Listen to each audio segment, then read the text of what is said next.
उसकी समीक्षा, उन पर चर्चा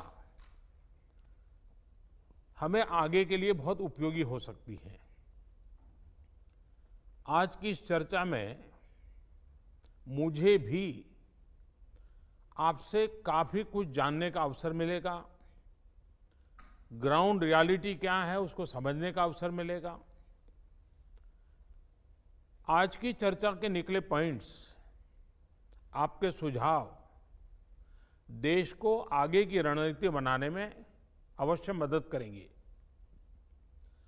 साथियों, किसी भी संकट से निपटने के लिए टाइमिंग का बहुत महत्व होता है। सही समय पर लिए गए फैसलों ने देश में कोरोना संक्रमण को नियंत्रित करने में बहुत मदद की है। भविष्य में जब कभी भारत की कोरोना के खिलाफ लड़ाई का अध्ययन होगा तो ये दौर इसलिए भी याद किया जाएगा कि कैसे इस दौरान हमने साथ मिलकर के काम किया, कोऑपरेटिव फेडरलिज्म का सर्वोत्तम उदाहरण प्रस्तुत किया। साथियों, जब कोरोना दुनिया के अनेक देशों में चर्चा का विषय भी नहीं बना था, तब भारत ने इससे निपटने के लिए तैयारियां शुरू कर दी थी, फैसले लेने शुरू कर दिए थे। हमने एक एक भारतीय की जिंदगी को बचाने के लिए दिन रात मेहनत की है। बीते हफ्तों में हजारों की संख्या में हमारे भारतीय भाई बहन विदेश से अपने वतन वापस लौटे हैं। बीते हफ्तों में लाखों की संख्या में प्रवासी श्रमिक अपने अपने गांव पहुंचे हैं। रेल, रोड, एयर, सी सारे मार्ग करीब करीब अब खुल चुके हैं। लेकिन इसके बावजूद, हमारी इतनी जनसंख्या होने के बावजूद भारत में कोरोना संक्रमण उस जैसा विनाशकारी प्रभाव नहीं दिखा पाया जो दुनिया के और देशों में कोरोना ने आफत पैदा की है। दुनिया के बड़े बड़े एक्सपर्ट्स, हेल्थ के जानकार, लॉकडाउन और भारत के लोगों द्वारा दिखाए गए अनुशासन की आज भारी चर्चा हो रही है। आज भारत में रिकवरी रेट 50% से ऊपर चला गया है। आज भारत दुनिया के उन देशों में अग्रणी है जहां कोरोना संक्रमित मरीजों का जीवन बच रहा है। कोरोना से किसी की भी मृत्यु दुखद है। हमारे लिए किसी एक भारतीय की भी मृत्यु असहज करने देने वाली है। लेकिन ये भी सच है कि आज भारत दुनिया के उन देशों में है जहां कोरोना की वजह से सबसे कम मृत्यु हो रही है। अब अनेक राज्यों के अनुभव आज आत्मविश्वास जगाते हैं कि भारत कोरोना के इस संकट में अपने नुकसान को सीमित करते हुए आगे बढ़ सकता है, अपनी अर्थव्यवस्था को तेजी से संभाल सकता है। साथियों, बीते 2 हफ्ते के अनलॉक 1 ने हमें एक बड़ा सबक ये भी दिया है कि अगर हम नियमों का पालन करते रहें, सारे दिशा निर्देशों को मानते रहे, तो कोरोना संकट से भारत को कम से कम नुकसान होगा। इसलिए मास्क या फेस कवर, उस पर बहुत ज्यादा जोर देना अनिवार्य है, आवश्यक है। बिना मास्क या फेस कवर के घर से बाहर निकलने की अभी कल्पना करना भी सही नहीं है। ये जितना खुद उस व्यक्ति के लिए खतरनाक है, उतना ही उसके आसपास के लोगों के लिए भी। इसलिए 2 गज की दूरी का हमारा मंत्र हो, दिन में कई बार 20-20 सेकंड के लिए साबुन से हाथ धोने की बात हो, सैनिटाइजर का इस्तेमाल हो, ये सभी बहुत गंभीरता से किए जाने चाहिए। खुद की सुरक्षा के लिए, परिवार की सुरक्षा के लिए, विशेषकर घर के बच्चों और बुजुर्गों की सुरक्षा के लिए ये बहुत जरूरी है। अब तक लगभग सारे ऑफिसेस खुल चुके हैं। प्राइवेट सेक्टर में भी लोग ऑफिस जाने लगे हैं। बाजारों में, सड़कों पर भीड़ बढ़ने लगी है। तो ये सारे उपाय ही कोरोना को तेजी से फैलने से रोकने में मददगार होंगे। थोड़ी सी भी लापरवाही, थोड़ी सी भी ढिलाई, अनुशासन में कमी कोरोना के खिलाफ हम सभी की लड़ाई को कमजोर करेगा। और इतने दिनों की जो तपस्या है, उस पर पानी फिर जाएगा।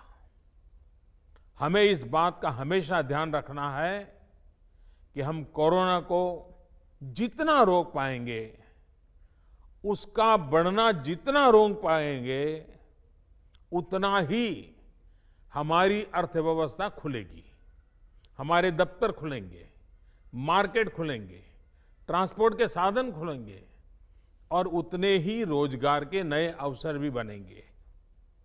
साथियों, आने वाले दिनों में अलग अलग राज्यों में इकोनॉमिक एक्टिविटी का जिस तरह विस्तार होगा, उससे मिले अनुभव दूसरे राज्यों को भी बहुत लाभ पहुंचाएंगे।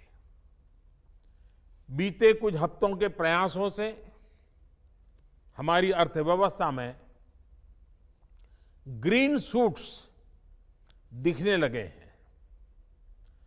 पावर कंजम्पशन जो पहले घटता जा रहा था, वो अब बढ़ना शुरू हुआ है।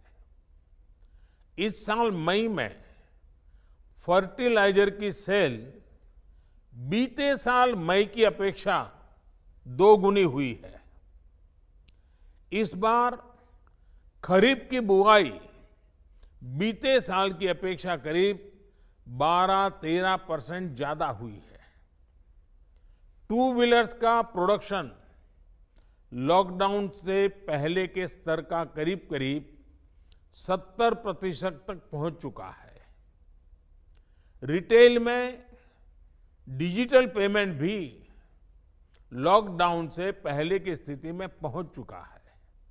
इतना ही नहीं, मई में टोल कलेक्शन में बढ़ोतरी होना इकोनॉमिक एक्टिविटी में वृद्धि को दिखाता है।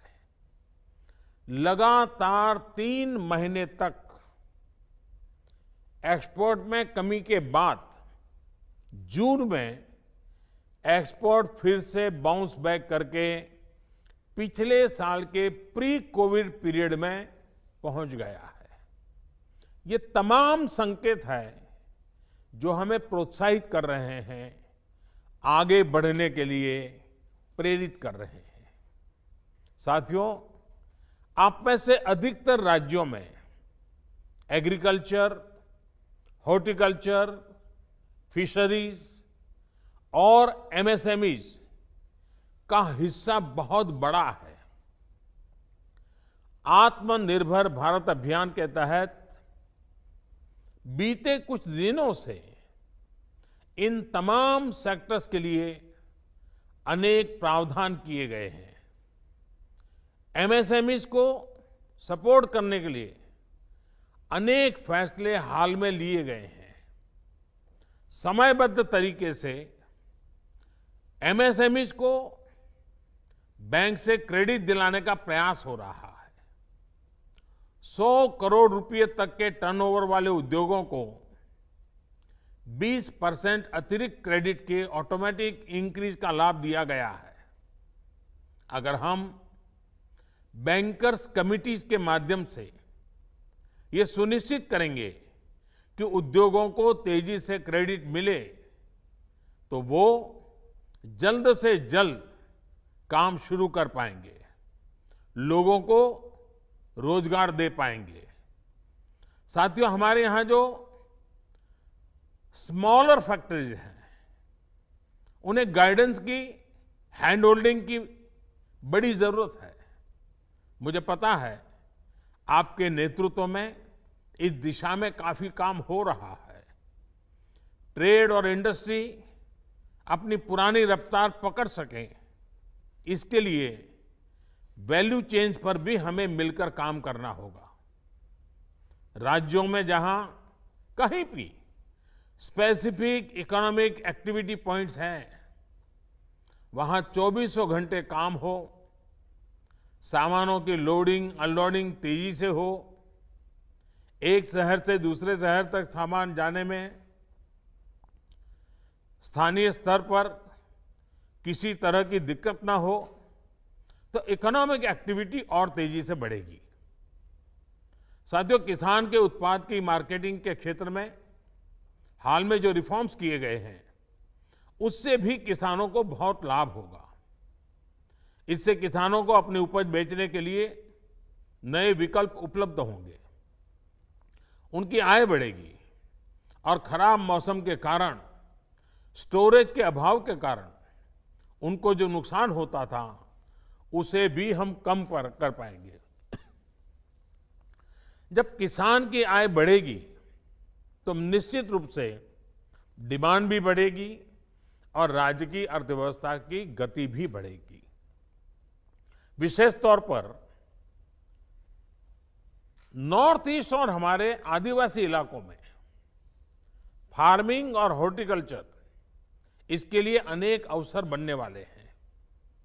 ऑर्गेनिक प्रोडक्ट्स हो, बाम्बू प्रोडक्ट्स हो, दूसरे ट्राइबल प्रोडक्ट्स हो, उनके लिए नए मार्केट का द्वार खुलने वाला है। लोकल प्रोडक्ट के लिए जिस क्लस्टर बेस्ड रणनीति की घोषणा की गई है, उसका भी लाभ हर राज्य को होगा। इसके लिए जरूरी है कि हम हर ब्लॉक, हर जिले में ऐसे प्रोडक्ट्स की पहचान करें जिनकी प्रोसेसिंग या मार्केटिंग करके एक बेहतर प्रोडक्ट हम देश और दुनिया के बाजार में उतार सकते हैं। साथियों, बीते दिनों आत्मनिर्भर भारत अभियान के तहत जितनी भी घोषणाएं की गई हैं, वो एक निश्चित समय सीमा के भीतर जमीन पर उतरे, इसके लिए हमें एकजुट होकर काम करना है। इस पृष्ठभूमि में कोरोना से लड़ाई और इकोनॉमिक एक्टिविटी से जुड़े आपके जो सुझाव हैं, जो तैयारियां हैं, वो जानने के लिए मैं बहुत उत्सुक हूं और मुझे पक्का विश्वास है कि अनुभव के आधार पर आपकी जो बातें आएगी, वो आने वाले रणनीति बनाने में बहुत काम आएगी। मैं गृह मंत्री जी से आग्रह करता हूं कि वे आगे की चर्चा का संचालन करें